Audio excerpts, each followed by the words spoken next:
in here. We are going to be going to wow, Express Hardpoint. Now, Express Hardpoint, this is probably the least favorite map and least favorite game mode combined. I hate it personally. I hate Express Hardpoint, but you know what? It's going to be a fun game to cast over. You know, it's so difficult to really play on this map, I got to tell you. But I'm interested to see if they're going to be able to work through it and do a great job here. But Express Hardpoint, so many different ways you can anchor, so many different ways you can rotate. This game is just so I don't know, it's just so sketchy to me, but we'll see what's going to happen. But we did see RNX dominate Hardpoint on Hijacked. Are they going to be able to dominate this and take the series to 2-2 and break it into overtime? Well, we're going to find out. I think it's. I don't want to put it on on one person's shoulders, because I feel like anybody can play well on this. But we did see J Lamb going absolutely massive, dropping that 50 bomb earlier, and somebody else dropped a 44 bomb. Unfortunately, my memory does fail me in my old age of 19, and I can't remember quite who that was. But I'm going to jump on board with J Lamb again, because I want to see him go massive, see what he's going to be doing. He's not using a Scorpion like he was last time. He's going to be pulling out an AR. And guys, I did see earlier we hit 407 views. That's what we want. We dropped by about 20 or so now. It's such a shame, because our target was 400. So thank you so much for letting us achieve that target for you guys. We hope you're enjoying this. Me and Taylor have been casting for a while together. We are only amateur casters and stuff like that. We're trying to get better at it, so we hope we're improving for you guys, and we hope you're enjoying it. But enough of that. I'm going to jump on board again with J Lamb. As I said earlier, he already picked up a killer, and we do see RNX starting to pick up the first few seconds on this hard point. And Taylor, what are we going to see? A 60-0 kind of lead that we saw earlier on. It looks like that may not be the case. Kerr starting to push in here, but yeah, RNX getting the initial few seconds here on this hard point. It still could be a 60-0 lead. It's going to be Rixie inside his hard point. 30 seconds remaining until they rotate over towards the arrival's hard point, and Dren is going to be picking up a 2-kill right there, but Black is going to be inside his hard point, but gets taken out quickly by J Lamb, and it looks like Curse was only able to pick up 2 points there. But once again, RNX absolutely dominating the first hard point, as we saw in Hijack. They are going to be rotating over in about 10 seconds, and Chewy, I don't know if you've been paying attention, but why do you think RNX is dominating so much in hardpoint over Curse?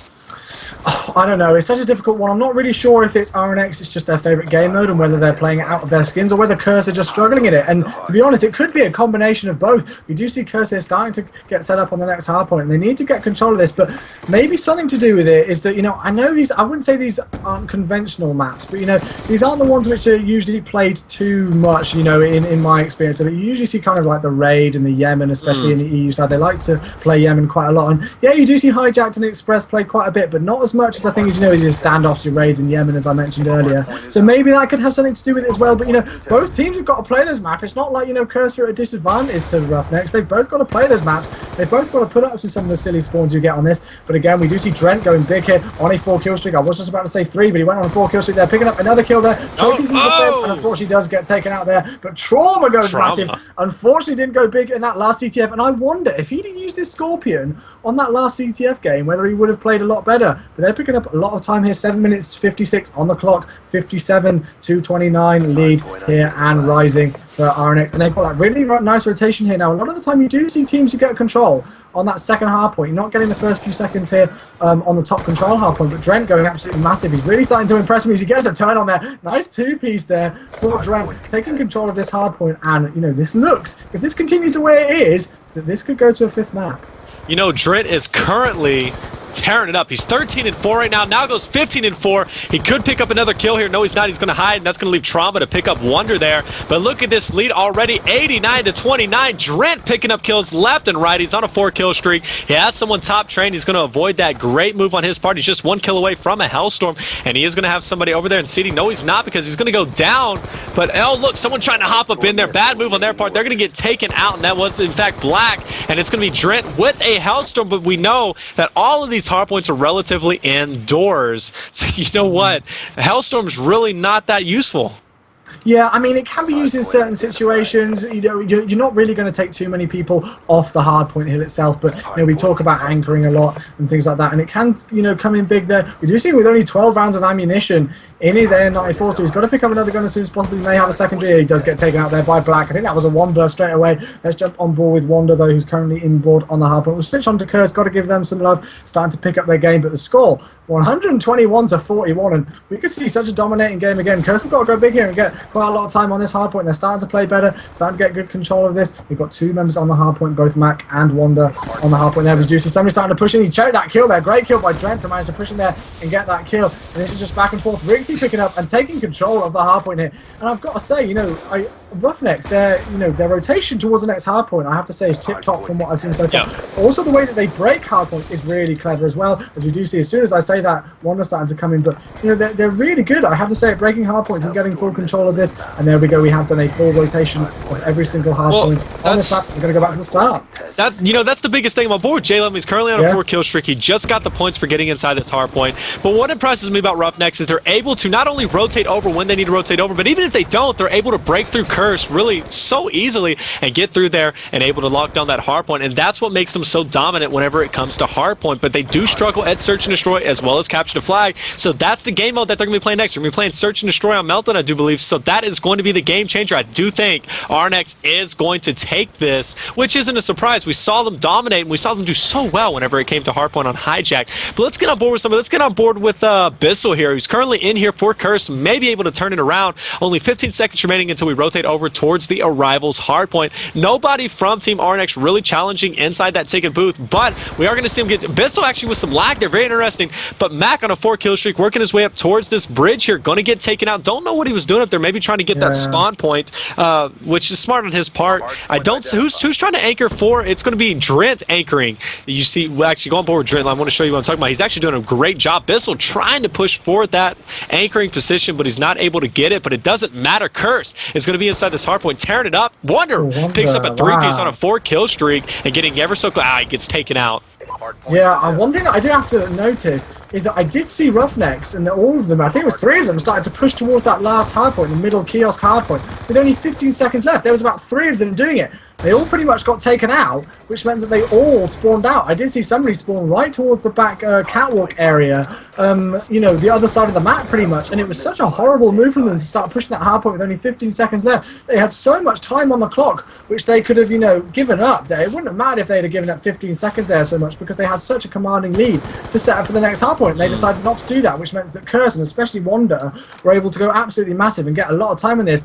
And yeah, they're about 70 seconds or so behind right now, but if they get control of this next control hardpoint, that's going to be big, as we do see Drent, though, picking up a 2-piece there with that sexy lightning strike. He's going to call in his Hellstorm missile as well. Let's see if he's going to be able to pick up anybody at all. It doesn't look like he is, but again, he's able to call them out, Taylor, and he's going to start to move towards the top control area, top catwalk area, sorry, where they all were. And, really good place here by Roughnecks. They did kind of choke a bit, as I said, towards that second hardpoint, but they really rotated well towards this third hardpoint, and they've got complete dominance. RNX right now has currently close to a 100-point lead, but it's not over for Curse. Still 3 minutes remaining. They can make a comeback, but they need to start stepping up their game, or we're going to be going into the 5th map. Right now, Curse is in position to take this best of 5, but with the way they're performing for this hardpoint, doesn't look like they're going to be able to take it here, as I don't think they are. But look at Trauma picking up a nice kill there. Let's get on board with Drent. He has been the man that we've been on board with the whole entire game, basically. He's currently on a 6-kill streak. He's been the main reason why RNX has done such an excellent job. He's currently 36-12 with 8 defense. I know you like those defense, Matt, and that's what he's got. He's racking it up, but Trauma not so bad himself. He's 20-14, 3 captures and 7 defense, so he's been helping out as well. And then we have J-Lem at the top with 5 captures, 31-21 right now. Curse, though, everybody on Curse going negative, so gun skill seems to be lacking in Curse's department whenever it comes to a hard point, but 240-118, and it looks like it is in fact going to be RNX closing this out against Curse. We're going to be going into the 5th map overtime. 5th map, overtime, Search and Destroy it's going to be. Now, if Bizzle goes off like he did before, that's going to be GG and goodbye to them. Curse Bizzle actually leaving the game now. I'm not quite sure whether that was a rage or what that was to do, whether he was taking out his frustration by leaving the game now or what's going to happen. But it is 2 all-in maps. Hopefully we'll get an invite to him as soon as possible and we'll be able to do this and get this last Search and Destroy going. I'm not sure why he's raging, because he went 9-0 in the last Search and Destroy they played. So it I think he's just going to host. Them. Yeah, he may be going to host something that happened like that. But we're on a neutral host at the minute, so I'm not sure what's the decision with that. Mac actually coming into game chat, maybe we'll get that sorted as soon as possible. I'm not going to go and chat to him because I'm too busy talking in the chat right now to everybody here. We've got 393. Come on, guys, keep tweeting out. Keep doing what you can, because we are only 7 viewers away. We see quite a few people leaving. I'm not sure if we're going to get an invite and go to somewhere else, but it is 2 all in map count at the minute. And guys, what do you think about this? We saw a lot of 3-0 predictions earlier on. Both actually, I saw some 3-0 predictions for RNX, and some people definitely predicting 3-0 for Curse, but it's going to that last map. But my prediction would be Curse to take this, just because of the way that they dominated that first search and destroy, and we can see that RNX are a very strong hardpoint team, but I don't know, they've still got some issues with their CTF gameplay. Both teams are great, but I got to go with you. I'm going to have to go with Curse, and I'm going to tell you, if RNX is able to take this, then I'll be extremely surprised. I honestly, genuinely will be surprised, especially now since they are off host. You know, with Curse winning that game on the neutral host, now Curse has host. I think it's definitely going to go to RNX, or excuse me, to Curse. But you know what? What I think makes the difference, the game changer for Team Curse to take it over RNX for Search and Destroy, I think it comes down to pure skill. I think it comes down to experience. You know, we see RNX definitely has the better gun skill over Curse, but Curse has the better strategies whenever it comes to capture the flag, setting up in those respawn game modes. They definitely have a lot better strategy, and I think that's what puts them ahead over